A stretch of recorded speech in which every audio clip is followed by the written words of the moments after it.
You're listening to episode 104 of the Fed and Fearless podcast. On today's episode, I'm chatting with Alissa Frazier about how to take a holistic approach to healing multiple sclerosis. So stay tuned.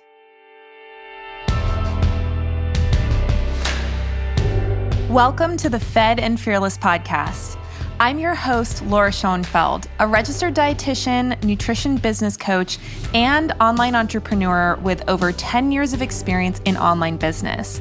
And I'm here to show you everything I've learned about creating a life and a business that nourishes you. On this podcast, we'll talk about the lifestyle habits, practical strategies, mindset shifts, and leaps of faith required to build a healthy body, a powerful mind, a strong spirit, and a successful business.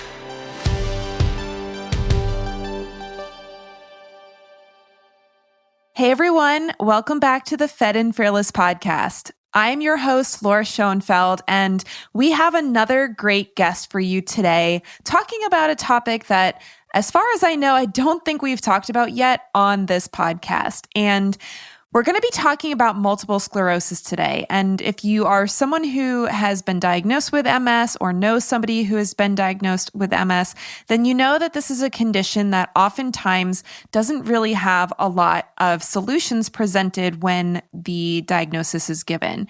And it can be a very, very challenging condition to be dealing with. It's a chronic, lifelong illness. And if you don't take a holistic approach to addressing the issues that this particular condition can cause, then a lot of times you end up just relying on medical intervention, pharmaceuticals, that kind of thing, which sometimes don't really work the way that you were hoping they would work. So that's why it's so important to understand the variety of different options that you may have to actually improve MS symptoms and maybe even reverse the condition. So I'm super excited to have with me on the show today, Alissa Frazier. Alissa is the owner of Liss MS Holistic Health. She is a nutrition therapy consultant, AIP certified coach, certified personal trainer, and licensed mental health counselor.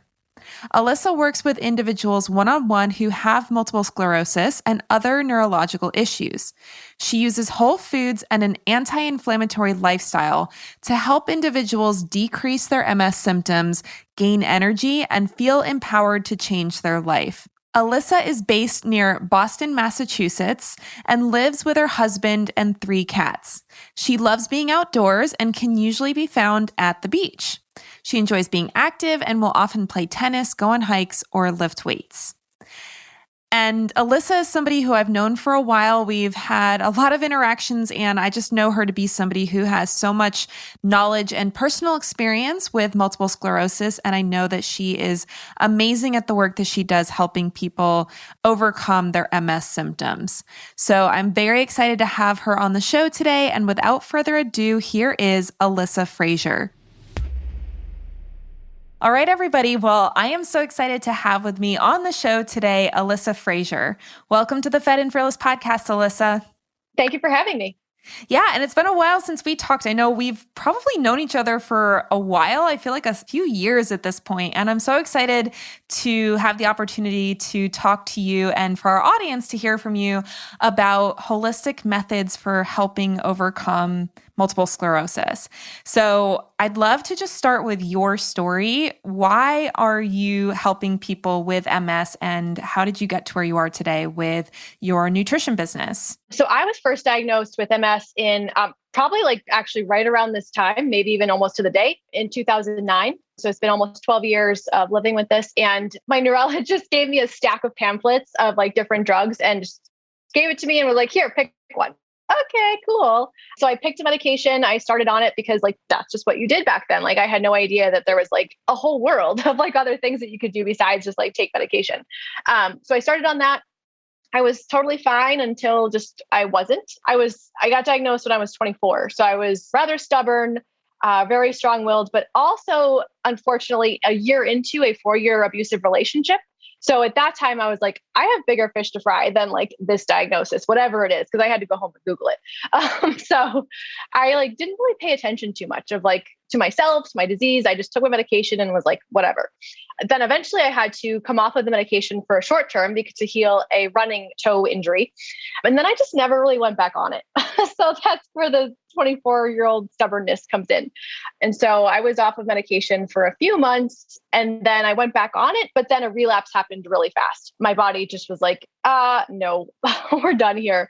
And I had about 3 relapses in the course of about a year and a half, which is pretty fast for MS. The whole inflammatory process behind the scenes has to go on and everything. So I was facing aggressive MS, like that my doctor said that I had rather large lesions that were not subtle on MRIs. And I was facing like a whole different kind of a bigger thing than I had ever anticipated kind of living with. So I changed medication and I still had symptoms after that. Like I went on Tysabri, which is kind of like the big heavy hitter kind of drug, at least at that time anyways. And I was still feeling really bad. I had a lot of pain. I had a lot of fatigue, just a lot of sensory stuff, like a lot of numbness, tingling, burning, kind of all at the same time sometimes. And I was like, there has to be something else. This was around 2015 when I kind of came to this realization. And I had learned about AIP, so the autoimmune protocol. Years before, I had talked to my mom about it and she had said, oh, that's crazy. You can't eliminate all those things. And I was like, okay, I won't. And I was living at home at the time. So it was like really kind of, she was involved in my life a lot of the day. So I was tricky to like do other things besides like what people at home were doing. And so I kind of just put that on the back burner. But then I revisited it again in 2015 when I was like, I need to do something different.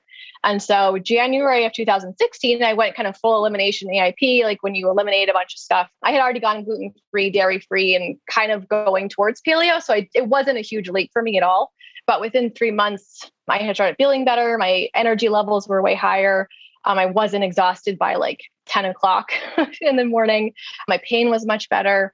So I was like, wow, there's really something to this. And I had been my original job was working as a therapist, a mental health counselor, and that was incredibly stressful. So I knew I had to transition out of that to like something else that's more sustainable. So I realized, like, I knew that I always liked fitness. I liked nutrition.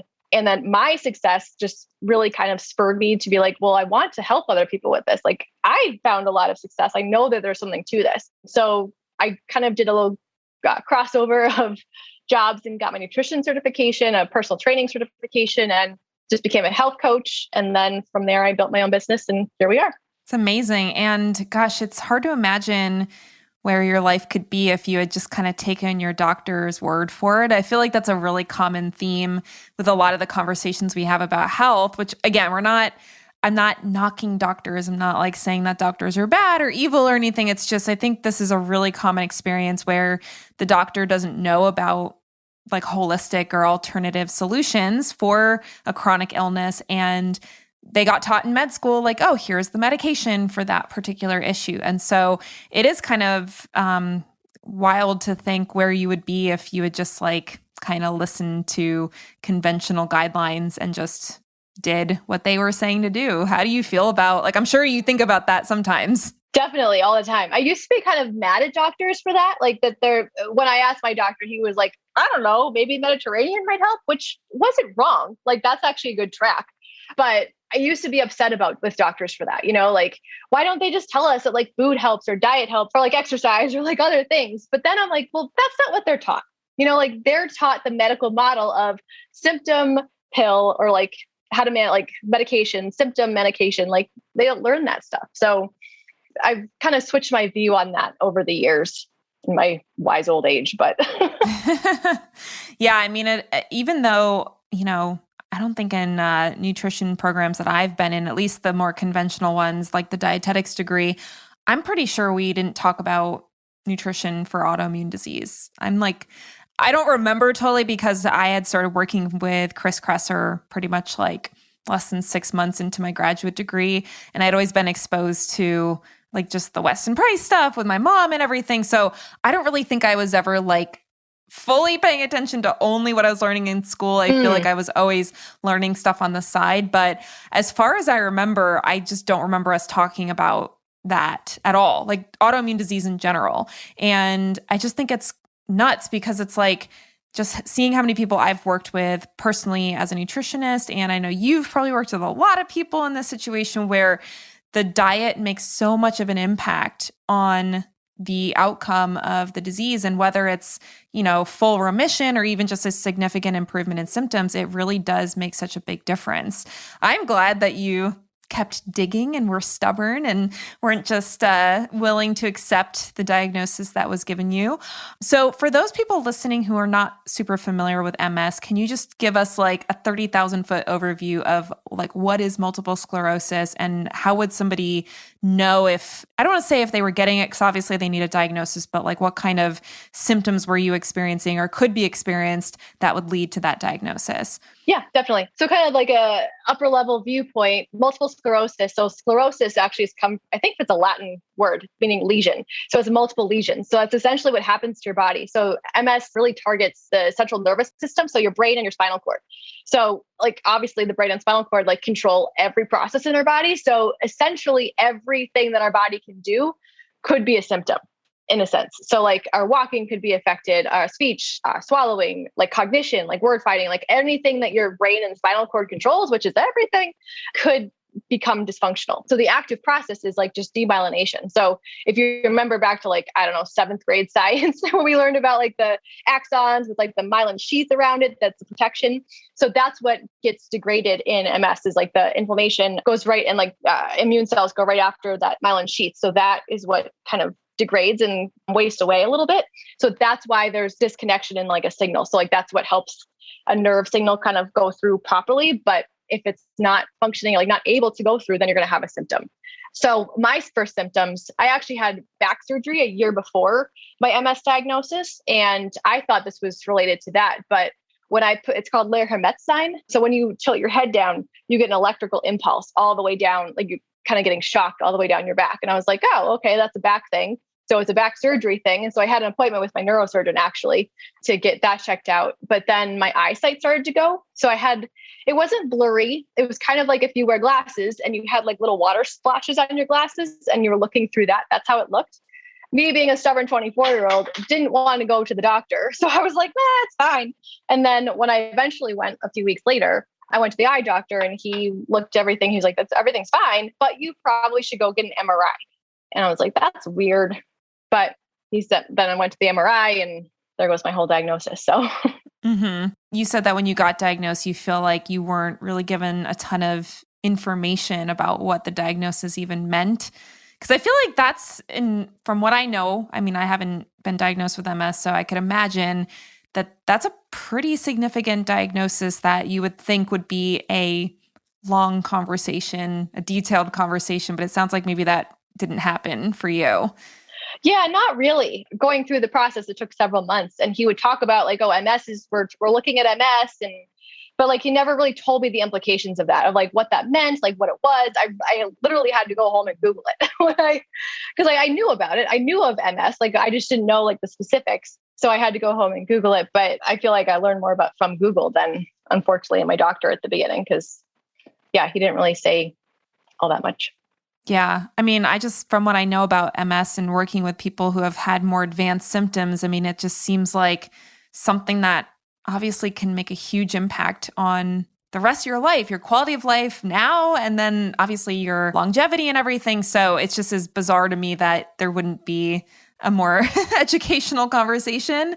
And, like you said, maybe that's just not something that doctors really are trained to do, or they're not really set up to have those detailed conversations, which I know is something that you and I probably do with the clients we work with, really spending that time to help them understand what's going on and making sure that their questions are getting answered and they don't have to go spend hours on Dr. Google trying to figure out what's going on. So I would love to switch gears a little bit and talk about how you help people, because I'm sure there's a lot of people out there who either themselves have MS or they know of somebody that has MS, and either they don't know that there's lifestyle habits that can help them, or maybe they have the same mindset that your mom had, where it's like, oh, there's no way you can do that. It's too difficult. Or maybe they just don't think that there's anything that will really actually impact their prognosis. So I'd love to hear from you. Like, what were some of the things that either you felt like were the biggest needle movers or that you see in your clients to be really easy to implement things that make a big impact on people's symptoms in pretty much the immediate sense? So I think obviously there's a lot of things we can do. A diet being a really big part of it, because obviously a diet's going to help lower inflammation and things like that. So I think diet's really important. And I think for me, what I help my clients do, especially at first, like if they're coming from like not doing anything, I want people to focus on what they're adding first. And because I think everyone gets hung up on like, I have to eliminate what? And then then they're gone. Like it's just check out, it's thinking about that. And it's like worrying and figuring out how they're going to manage that and all sorts of other things. So I think focusing on what you're adding first can really help with that kind of change anxiety, because like there's a lot of anxiety that comes up with change. And I think focusing on that can really help, because the one that like opens up your possibilities. Like you kind of focus on the positive part of it first and be like, okay, I can eat all of these things instead. And like kind of looking at those possibilities first instead of like everything that you can't eat and like that. So I think kind of the focus on like, what are you adding? Like, how are you improving your day? Like, instead of like, I'm not going to watch TV anymore. I can't go do this. Like, don't focus on the can'ts. Focus on like first what you're doing, what you're bringing in. Like, that's kind of a big kind of point at first. Mm-hmm. What would be some of the things that you would want somebody to focus on adding to their diet? Since, I think a lot of people, like you said, are always getting straight into the elimination protocols. And, AIP is obviously one of the most challenging elimination diets out there. That doesn't mean it's a bad thing to do. It just is difficult for a lot of people for obvious reasons. I mean, I think it would be difficult even for someone who's formally trained in nutrition. But what would be some of the things that people might be looking at adding to their diet right off the bat? Kind of coming from like not doing anything perspective, like I would say maybe add a serving or two of vegetables to your day. So like maybe add one at dinner or at lunch, like maybe make a huge salad, something like that, or making sure that you're hydrated. Like most of us are walking around dehydrated. I think we've talked about this before too, like myself, but most of us are walking around dehydrated, and just being hydrated, like can change so many things for you. So I think adding in a ton of water, specifically for MS, like if you're not really utilizing or eating healthy fats, like that can be really important too. Like kind of either switch over a fat source, maybe from like canola oil to like vegetable or olive oil, things like that, or like adding in some nuts and seeds. And I think those kind of little swaps and tweaks are little and small, but they really go a long way. Mm-hmm. I feel like sometimes I forget what the average American is eating. And, when I think about the way that I eat, it's kind of just like second nature to eat plant foods and drink water and that kind of thing. And I always forget how the average person is not eating vegetables. Like literally, I think an hour ago, my husband he may be at the grocery store right now as we're recording this. And I had to actually like purposefully say to him, please get something green. Cause last time he went grocery shopping and I wasn't with him cause I was working. And he comes home and I'm looking at like, he got vegetables. So I'm not going to totally throw him under the bus, but it was like, everything was like yellow vegetables. I was like, did you not get one green thing whatsoever? And he's like, no. So it's just kind of funny because I think even adding vegetables, like when you're someone who's just used to eating that way, it's like, really? Do people not eat vegetables? But I'm guessing there's probably a lot of people that you work with who it's just like not something that they're thinking about. Just like my husband, he's like, oh, I didn't even think to get it. It's not like they're avoiding it on purpose or something like that. Exactly. Yeah. It's tough these days, like to know, like, because I think the conventional messaging on food there's a lot of things that are amiss with it. But I think what we're seeing is like, oh, processed foods, fast foods, like all those commercials. So of course people like don't really know how to eat. It's tough.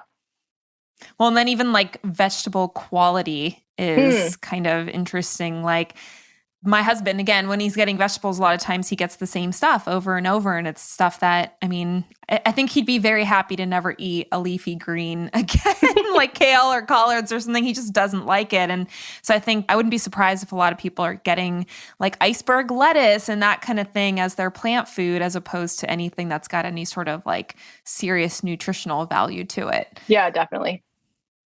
And then with the hydration thing, so that is something I've been getting more interested in it myself too, because I think I've been talking a lot with some colleagues that are really into like minerals and that kind of thing. And I've even noticed that even just having plain water sometimes is not going to hydrate. Do you ever do anything with like mineral replacement or anything with your clients? Yep. I started using trace minerals, the little drops 3-ish months ago after doing a whole lymph course of like learning how structured water and mineral water is so important to our bodies. And I can't drink regular water now. Like Oh, wow. it tastes wrong to me, but then also doesn't feel as good. So there's definitely like an immediate thirst quenching quality to mineral water, and it just feels different than like regular water. It's really wild. Like the more details I learn about nutrition, which again, I don't take nutrition clients anymore. So it's not like I'm like constantly learning about that stuff, but I do keep on top of it, probably just more for personal interest. But the more I learn about it, it's amazing, honestly, that anybody in our society can even function. Honestly, the way that like our food supply is, the way that our water is, everything being set up the way it is. Sometimes I just literally am amazed that humans can live in the environment that we've created. But I feel like in general, our bodies are pretty resilient. They want to stay alive. Like they're going to do whatever they can to manage even in the circumstances. But it's just every time I learn about these things, like the minerals in the water and like different micronutrients in vegetables and that kind of thing, it's just shocking to me that people can, function with the kind of diets that typically Americans are eating. So that was a little bit of a a little bit of a side note there, but just sometimes I don't know if you have this experience, but sometimes I forget like how much we know after, I'm sure you've been studying it for several years. I've been studying it for like 10 years. And it's like, you just start to realize how most people don't know most things about nutrition and how even these little things like more vegetables, trace minerals in your water, stuff like that is very simple to do. I'm sure adding those minerals to your water doesn't take a lot of time or energy or, probably tastes better now too, which is nice. And I just wish more people knew about this kind of stuff because I think it's really sad that there's so many people out there that are living with subpar health because they're not aware that tap water isn't going to give you what you need to really feel your best and to actually hydrate yourself. So I'm going to take a little detour and I want to talk about stress because you did bring up how stressed you were in your job and in that relationship you were in. How do you feel like stress played into your development of MS or the symptoms of MS that you were experiencing, the relapses? And is that something that you help your clients with or that you're especially interested in your own MS journey? So like I said, like a year-ish earlier than my diagnosis, I got into an abusive relationship. And I believe that was kind of the straw that broke the camel's back for me. There's a bajillion risk factors and like things that go into an MS diagnosis. And like, I check a lot of boxes, but I think that was kind of the like final catalyst to like kind of propel me towards a diagnosis or like kind of finally get to like an issue. And I think stress is an incredible component, especially all autoimmune disease, but really MS as well, because a lot of our flares, relapses can be set off by stress. We can have like pseudo exacerbations, like where we feel like we're having a flare or relapse, but we're not really, usually caused by heat and things like that, but that can be brought on by stress. It's just really detrimental. And so I had started working at a residential program for adolescent girls with like severe trauma history. So it was very stressful. It was a very chaotic, anything could kind of like get set off at any moment. So it was kind of like I'm always vigilant at work. And so 5 years into that, this was kind of corresponding with my relapses too. Like I knew that being in that environment it felt like it was killing me because I just felt it was feeling worse and worse every day. And then I eventually moved to a different agency and like it was a group practice and incredibly less stress. And I felt almost like instantly better within like weeks of like leaving that job and getting into a new job. And stress is really a big thing. And it's interesting how there's an incredible correlation also between autoimmune disease and trauma, like trauma histories, like childhood trauma. And I think that's also a component of either one, how we handle stress, like especially if you have a trauma background, you kind of process stress much differently than someone without a trauma background. And that's like a big T trauma, like abuse, neglect, and also little T trauma, where you're just kind of like walking on eggshells or like bad relationship with a parent or something like that. So trauma can really affect you, especially in how you manage stress. So I think that also has to be kind of in the stress conversation is like, where you came from and like how that was like built into your life, or if trauma was part of your life and things like that. Yeah, that was something that we studied when we were, I say we, myself and Kelsey Kinney, when we had our adrenal fatigue program, because that was something where we saw research that a traumatic experience could completely rewire your cortisol response. And it wasn't this like slow adaptation over time. It was literally like a light switch, basically. And like you said, it can be big traumas, little traumas. Even, I mean, little traumas don't even have to be something where somebody did something to you. It could be like a car accident or something, right? It doesn't have to be something that was like an emotional abuse or something like that. So, and I feel like most people have had some kind of experience like that, right? I mean, I don't think we can get through decades of life without experiencing some kind of trauma in some way, shape, or form. So I've been learning a lot more about it also, oddly enough, for business performance, because it affects how people show up in business. And it is something where I don't think we get taught how to process those experiences. So instead of being able to like recover from them the way that animals do, which is really interesting when you see how animals respond to a very stressful experience. We don't get taught how to do that, and we don't really get encouraged to do that either. And so I feel like we just like hold it all in, and our bodies will totally change how it deals with stress because of it. And like you said, I mean, it sounds like the job was probably going to be stressful for most people, but I think that there's a lot of people out there that don't understand why things that their friends or family can handle stress-wise, they don't feel like they can handle. And I do think that those traumas, those adverse childhood events, those kind of things are things that literally can change how your body actually handles stress. And it doesn't matter if it's quote unquote normal stress or not. Right. Yeah, that's actually the first thing that got me into therapy like years and years ago was trauma, and how it actually like physically changes your brain. So like how you were saying, how it kind of like rewires your cortisol pathways and process, like it rewires a lot of stuff, like including your brain and like how it functions and things. So that's what first got me into it 20 years ago. Yeah.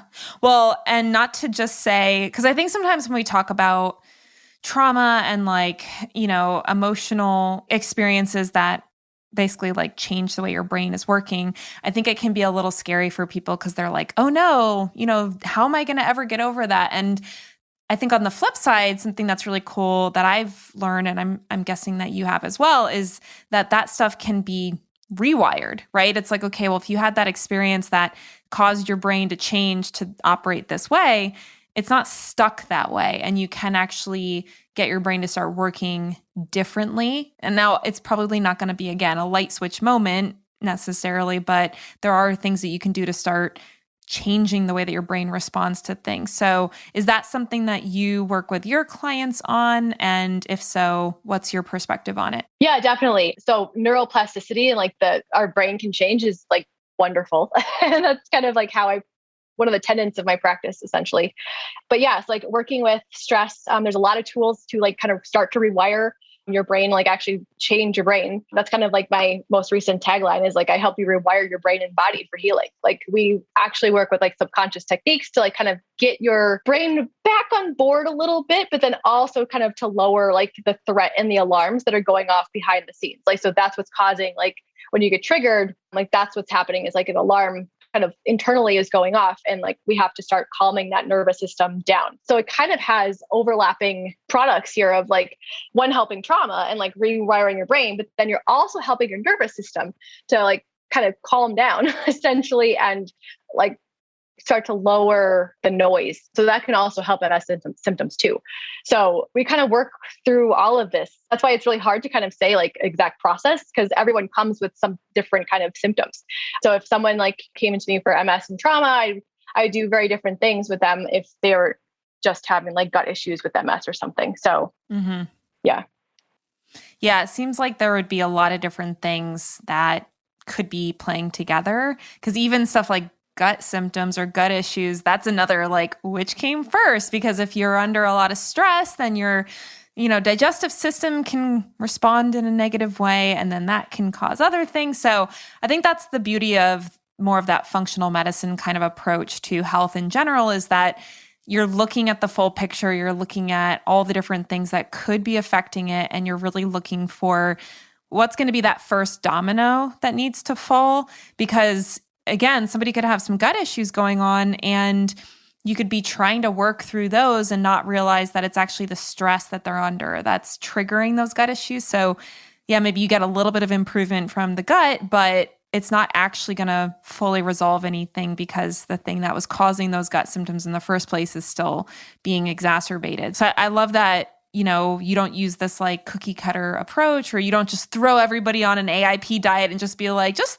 take everything out of your diet and you'll be fine. Because I do think, and I don't think a lot of people that promote AIP, I don't think that they're saying that's the only thing you should do, but I do think there's a lot of people that can get really deep into that kind of stuff and get into kind of a pickle as far as just not being able to eat that many things. And as I'm sure you may remember from when I was working with clients, I used to talk about under eating all the time. And that was something that I saw all the time with people with the autoimmune protocol, because it's so hard to eat enough. I mean, it wouldn't even be on purpose. It would be like, I just literally can't get enough calories eating these foods. So what kind of issues do you see with people who maybe are coming to you having already tried a lot of things? Because we kind of talked about people that were really just coming from a standard American diet, like not necessarily doing much. Do you ever have people that come that have been like, I've been trying so many things and I don't know what's working or not working and I don't know what to do from here?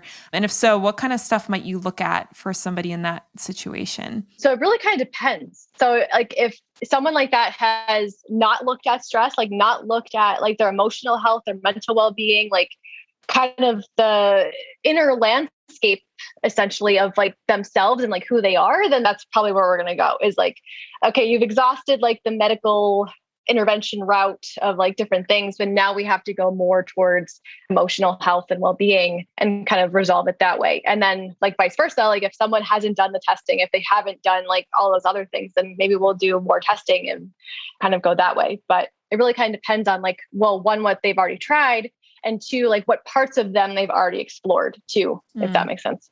Mm-hmm. Or haven't explored. Yeah.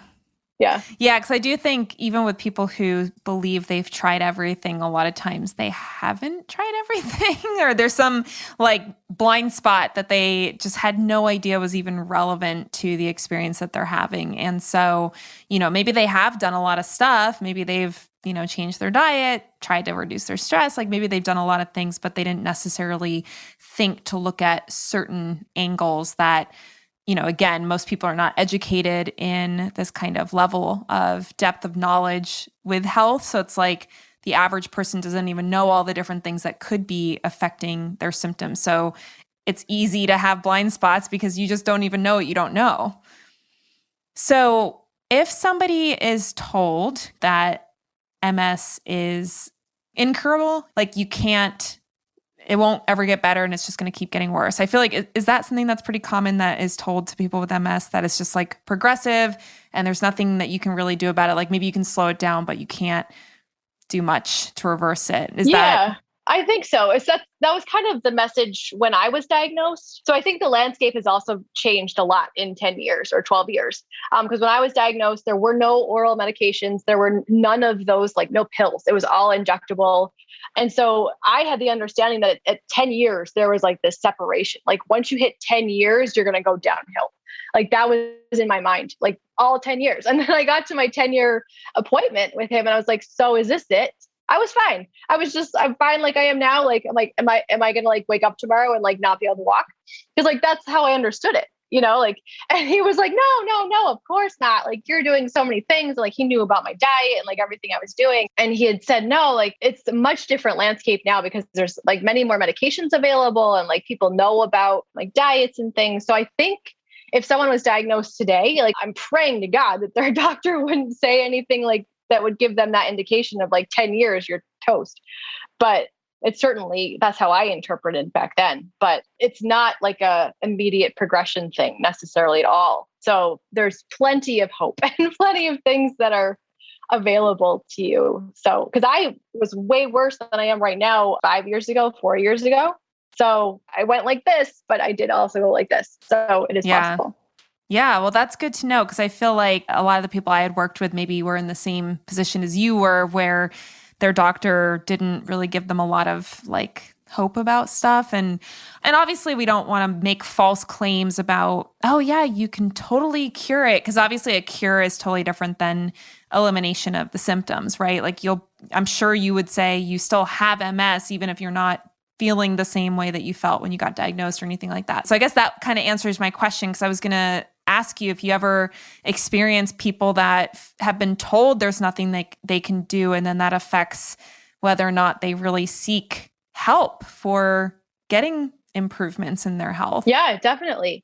I think there's also, so I see that a lot, like in terms of like what I'm just like looking at posts and stuff on Instagram, and it's like people kind of get married to their illness in a sense, and like they don't want to look for other stuff. So I think it really kind of comes down to like what mentality you have too, of like, if you're just like kind of wallowing in like, oh, why me, like all the time, and like have kind of a victim mindset versus like a growth mindset of like, yeah, this sucks. I wish this didn't happen, but let me look for other things that I can be doing too. I think that's just very two different kind of types of people. Not saying that you're kind of married to the person. Cause I think I was a victim mindset person for a while. I was pissed at that I had MS. I was like, this is not fair. Like, I didn't ask for this. Like, what? And I was mad about it for like, I don't know, 3 or 4 years. But then I was like, oh, well, I have a little more control over this than I had originally thought. So, and I started looking and I was like, oh, wait a minute, I can do a lot of stuff here. Yeah, I think that's really interesting, because I feel like with the quote unquote victim mindset, the reason why sometimes people get triggered by even talking about that is because they feel like the person who's experiencing the challenge it's not their fault. And like, it is actually, they are a victim of their circumstance. And, maybe there was something that triggered it, and maybe there were circumstances that had different things happen. Maybe it would have been delayed or something like that. But in reality, it's unlikely that you had any sort of control over whether or not the disease happened. So I feel like sometimes people can get a little upset because it's like, well, I am a victim. This happened to me. I didn't make this happen. I didn't choose this. And I feel like when I think about the whole like victim versus growth mindset, it's not so much about whose fault it is or like you being in full control of the situation. It's more just asking yourself, like, am I just going to be resigned to let this happen to me and to just, accept, where this is going, and just, like you said, kind of create that identity as an ill person and latch on to that? Or am I going to do whatever I can, whatever I do have control over, to take care of myself and to see if I have the power to change this? And it doesn't mean that, again, we're not saying you would like make it disappear or something like that, but I do think just that belief that there is something that can be done, and that it's worth trying, and that it's worth learning the potential solutions and ways to make it better. And it's worth investing in getting help with it, because it is something that can be improved. And I think you, and I'm sure a lot of your clients, would be great examples of people who did see significant improvements in their symptoms and are able to live, I'm guessing, a relatively normal life that maybe you thought 10 years ago wasn't going to be in the cards for you because of the mindset that you were in. And even that mindset maybe wasn't your fault, because you were told 10 years and there you go, right? So I think being able to have the belief that improvement is possible and that it's worth it, that in and of itself is getting you out of that victim mindset. Because in my mind, the victim mindset is believing there's nothing that you can do about it. Exactly. Yeah. We are essentially victims of our disease, like, yeah, it did happen to us. And I'm not saying like it doesn't suck either, but you're totally right. And like, it's not necessarily thinking about the past, it's how you move forward. So like, if it's like, oh, it's going to happen 10 years, I'll be in a wheelchair, I can't do anything about it. Or I'm going to try to stave that off as long as possible and see what I can control in my life and take the responsibility for that. So I don't know if you have anything else to share as far as the benefits of working with a coach when somebody is working through MS, because as we were saying, there's lots of things that people can do. There's nutrition changes. There's probably, I think there's like a whole MS gym, right? So I bet there's exercise options that can help, especially with like some of the movement. And I know there's like muscle weaknesses and stuff that can develop. So I'm sure that there's things you can do there. There's the stress piece, the mindset piece, all of that stuff. Why do you think somebody should work with a coach rather than try to put all those pieces together on their own? I've done that, put it all together on my own, and it was real hard. Like, it was like trial and error of like, should I do this? Should I not do this? Like, how does this fit together? Like, what order is important? Like, all of those kind of questions. So like working with someone can like really help just pare it all down. Like that, they do the work. They do like the mental work of like, do this first, do that first, whatever, like kind of the order essentially. But then they also help you to integrate it into your life. Like I love doing like small changes. Like I said, like, what are you adding? So like, we're just going to focus this week on adding a few vegetables or adding some water, like kind of adding some exercise, like kind of seeing that. But it's also like you were saying with the blind spots too, like I might think like I'm doing great in this realm, but if I don't know something about like nutrition or whatever, like you don't know what you don't know. So having someone else to kind of like either bounce ideas off of or like knowledge, information, just having someone else there in your corner who's kind of looking at the specifics, but then also how it kind of fits to the whole picture at the same time, like a really subjective, but then also objective view, it kind of really can, well, one, cut down the time of kind of trial and erroring it yourself. And then two, just have a really targeted approach to healing and kind of help that way. Mm-hmm. Yeah, it's something that I definitely noticed not only when I was working with my health clients, but even now working with my business coaching clients, that so much of what I do is actually cutting out stuff that they're trying to do that's probably not either helpful or necessary. Because a lot of the people I work with, and this again really was pretty consistent across all the businesses that I've run. A lot of them are the kind of people that like, they're type A, they want to do it all. They're like, I'm doing all the things 110%. And sadly, a lot of times that actually either didn't work, it didn't like help them significantly because they couldn't really do anything fully, because it's hard to do anything fully when you're trying to do a million different things. Or they were seeing some benefit, but it wasn't sustainable because they just like couldn't keep doing all of those things. So they didn't want to feel like it was an all or nothing kind of mindset where, well, if I can't stick to all of this stuff, I might as well not even do anything. And so I think for me, a lot of the work that I've always done is helping people make those decisions, right? Is like, okay, you have some options. Here's some different things that you could try.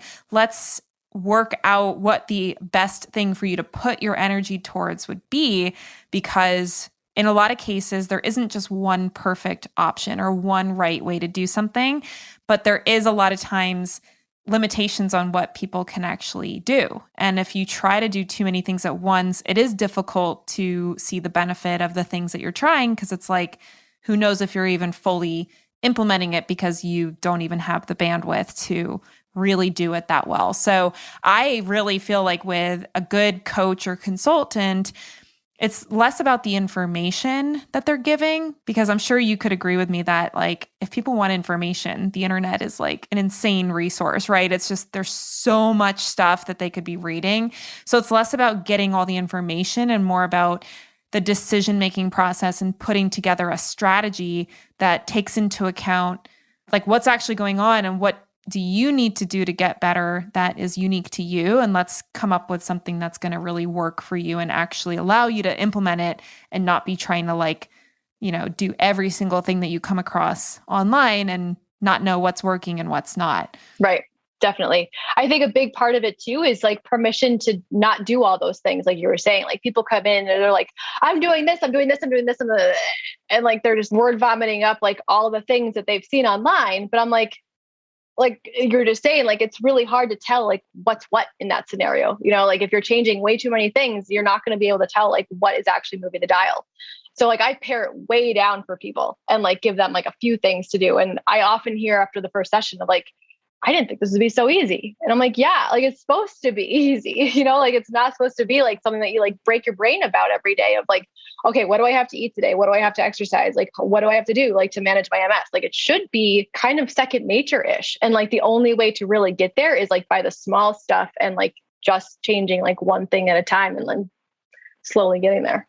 Mm-hmm. Yeah, I feel like most people don't like to do the patient work of implementing just a couple of things, but it does really help for actually knowing if something's working and then being able to stick with it, as opposed to just, you know, doing 8,000 different things and not really being able to do any of them effectively or sticking with it for a long enough period of time to really see the benefit. Yeah. exactly. Awesome. Well, is there any last minute words of wisdom that you would like to share with our audience, especially anyone who's listening who has MS or has a friend or family member that has MS and wants to support them? I know we've talked about a lot of different things, but if you wanted to just kind of choose a nugget to leave the audience with, what would that be? Yeah, I think that just that there's hope. It's not a death sentence at all. It's not you're going to be in a wheelchair in a few years kind of sentence at all. It's really, there's so many things available to you to help manage and modulate the symptoms that you're feeling, that even just starting with one thing, like even just adding a vegetable today would be helpful. So there's just so many things that can help. Never stop looking or trying to figure it out for yourself. Awesome. I love it. Well, where can our audience connect with you if they want to learn more from you or if they're interested in working with you to help get their MS under control? Yeah, definitely. I'm usually on Instagram, liss.ms. And then my website is liss / not the underscore, but /ms.com. Awesome. And I think we have a link to a free guide that you've put together for people if you wanted to tell them about that. Yeah, sure. So I put together the 5 best foods for MS. So one of the things I say to everyone is that there's no best diet because we have to figure out what works best for us. And that's something I help my clients with. But there are a few more foods that have more bang for their buck, especially in terms of MS than some other ones. So that's just my little kind of quick list of 5 things to maybe add into your week, month, however you see fit.